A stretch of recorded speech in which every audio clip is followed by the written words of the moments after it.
It is totally bonkers to realize that CK3 has been out for a year and a half, and all we've gotten is one flavor pack and one expansion pack. Now don't get me wrong, these are awesome extensions of the base game, but kind of expected, and honestly I'm already hungry for more. What I never could have foreseen though was a console release for the then next-gen PlayStation and Xbox systems. Well, this version of the game is here. I've played it, and it's finally time to tell you exactly how Crusader Kings III plays with a controller and on the big screen. And if that sounds good to you, I really hope you leave a like and a comment down below. And now, Crusader Kings III Console Edition. I'll have to admit I didn't really think it possible to satisfyingly adapt Crusader Kings to consoles, namely because I've tried Stellaris for consoles and didn't really find that it translated well into the hand. CK3 is luckily a very different matter, even though I will admit that the learning curve is steep for both newcomers and veterans here. Newcomers will have to learn the mechanics like any other player, while learning how everything plays. Veterans though, who are likely to own Northern Lords, Royal Court, and already have hundreds of hours in this game on PC over the past year and a half, will encounter a different obstacle, and honestly don't know which is worse. First of all, it is the expected challenge of converting what you know and love with the mouse and keyboard to the new controller language. I've spent hours with this game by now and finally feel comfortable, but it still takes me a while to wrap my head around what to do and how to do it. It's definitely the biggest hill to climb for me, but I will say it was a fun experience to learn this game I know so well in a new way. The second obstacle for veterans will be the fact that CK3 for consoles come completely without any of the DLCs available for PC, meaning that we are essentially back where we began in 2020. When we factor in the regrettable fact that CK3 commands a higher price on consoles than its PC counterpart, it's a tall and hard ask of PC veterans to shell out even more money for an almost objectively inferior experience. Now I just made a very harsh claim there, at least for the time being considering price and the lack of DLC. But let's dive into this game now and see exactly if CK3 on console is worth it to you no matter whether you're a newbie or a world conqueror, and whether my claim holds up. No matter what you think of using a controller for CK3, you must admit that it's quite a marvel to see it being realized. Laying on my couch and plotting the conquest of Sicily while doing it all on a 65-inch 4K TV was not only relaxing, but also quite chill. The biggest obstacle was definitely learning the new controllers and getting into the flow again. Holding the back button opens up a wheel which takes you deeper into the background of a character, for example, letting you do all that good micromanaging we all know and love. Holding the other back button opens the map menus and whatnot, and I think it's all quite convenient. Clicking either lets us travel through the government and military menus, making it easy to plot against your enemies or travel on pilgrimages to nearby or faraway holy places. But perhaps the most iconic screen, namely that of your character itself, is conveniently mapped to the triangle or Y button. These are the most important menus to learn how to navigate, but of course there's an almost infinite number of deeper and nested menus in CK3, and sometimes you need to manage several windows at once. This was one of my biggest difficulties to overcome, especially because the tooltip menu kept opening when I didn't want it to, and because I, on PC, like to keep certain menus open while moving the map around. Like I said, I had a few difficulties with this in the beginning, but the people behind this edition are wiser than I initially thought, and the solutions are quite clever actually. As in the PC version, tooltips can be told to appear immediately or after a few seconds, but perhaps more importantly, by clicking the left joystick, you can toggle whether tooltips appear or not, which for me was a godsend. If you hold the left joystick, you can even move a mouse around and read nested tooltips, which will be very important to newcomers especially.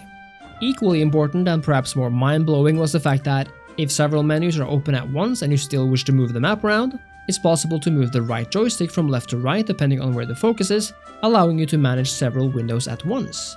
Further, the notification menu now feels a lot more important because it really makes it that much easier to know what's going on or what to pay attention to.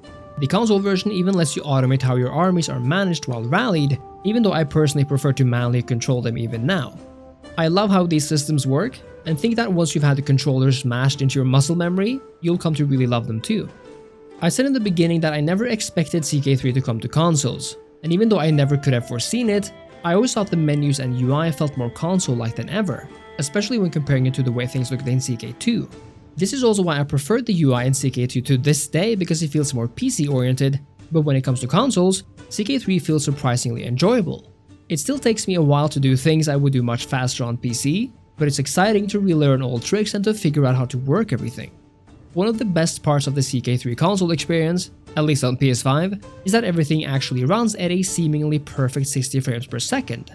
I personally run the game much higher on PC, but because of PC related hiccups and frame drops, the PS5 experience somehow manages to be more enjoyable in terms of consistent frames and smooth experiences.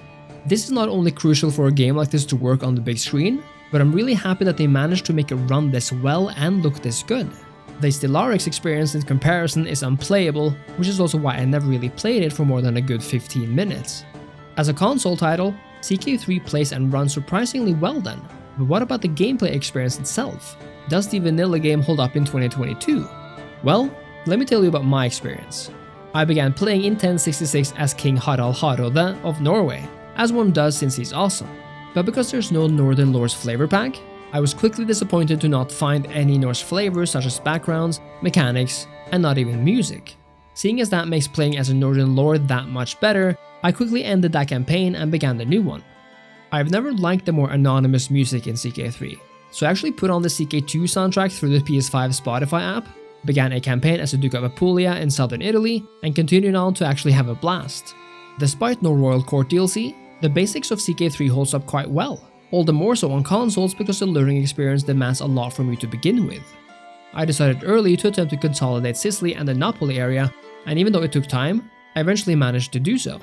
I even tried playing the conniving guy, marrying my children off to potential male and female would-be rulers, even managing to get my crown prince to become the husband king of the now new Queen of Croatia after a tiny war for the throne. Sadly though, not only did my crown prince die after a massive Byzantine invasion of Croatia where his wife put him in the sorry position of a general, but, and get this, after 21 years I managed to create the Kingdom of Sicily, uniting my lands and duchies under a new title. Shortly after though, I died, and since my former heir was killed in battle, I assumed the role of my second son, a hunchback who nobody loved except for me. But here's the real deal. Because I had helped the Queen of Croatia in becoming queen, I now held a favor over her, which I used to force her to marry my then son, the very person I was now playing as. But, and to my great sadness, she was now in her late 40s, and too old to carry any new children. This left me in a position where I was not only hated by every single vassal of mine, but unloved by even my wife, whom I even tried to seduce through a year-long scheme and failed. And even though I now find myself in a pickle, this is exactly why Crusader Kings 3 is so much fun. There are so many twists and turns here, so many variables that you'll never really account for all of them, so many characters to consider, so many provinces to capture, so many titles to hold, and so much else going on. The fact that I now must deal with a possibly barren wife and a niece who is likely to become the next queen is an obstacle, but it's not an end. It's more like an opportunity for future intrigue, or perhaps my ambitions don't lie in Croatia at all, but in the Mediterranean islands where I've already married siblings into the varying ruling families. Consider further that the CK3 experience as it is right now on console allows you to play any character in the world, be it Christian, Muslim, or anyone else. There's already an ocean of possibilities. Crusader Kings 3 on console is not perfect. It's expensive, especially if you already own the PC version, and comes with none of the DLC, some of which are already a year old like Northern Lords. The fact that Royal Court just came out, but it's not in this game, is kind of like putting salt on the wound as well. But beyond this lies a game which console has never seen the likes of before. I am actually overjoyed by how well the controllers work, and even though it took me a few hours to get into things, I don't think it could have been done any better. Menus are smooth and mostly snappy, and making the transitions between them are rarely an issue. The overlay UI is conveniently pushed to the top and is mostly excellent, but there's one thing I find frustrating, and that is the matter of seeing characters' titles and claims. In the PC version, all the info you need is right below the character, but on consoles, you'll only really see it told whether a character has titles or claims at all. The worst part is that, if a character has no title, but does have a claim, it's very difficult to figure out how to see these claims. I have yet to figure this out actually, because normally, a character's claims will be shown next to the titles in the menu, but a character without any titles won't have this menu open, and so you're not able to see their claims either. At least, that's been my experience. In the same vein, there are some bugs occurring now and then with certain things needing an extra click or windows being misplaced, but the latter is very rare and fixed by going back to the main menu. I would also like to be able to angle the map any way I want, but this seems impossible at the moment. Beyond that though, the CK3 experience is intact on consoles.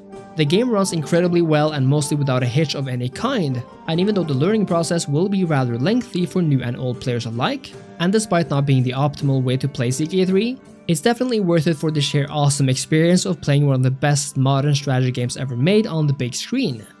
If you've never played CK3 before on account of not owning a PC, I'd say this is a perfect way to get into Paradox games. And if you're like me and have lots of prior experience, CK3 on consoles is a great new way to experience the game, but I would consider waiting for the expansions to release, especially because future releases are expected by Paradox to launch at the same time for both PC and consoles. Thank you so much for watching. Playing CK3 on PlayStation was a very interesting and fun experience, but you really have to want to learn the controllers to really get the most out of it. Let me know what you think of the console version, and if you enjoyed the video, I really hope you leave a like, subscribe to the channel, and consider supporting me on Patreon, where every donation means the world to me. Thanks again, and I'll see you next time. Cheers!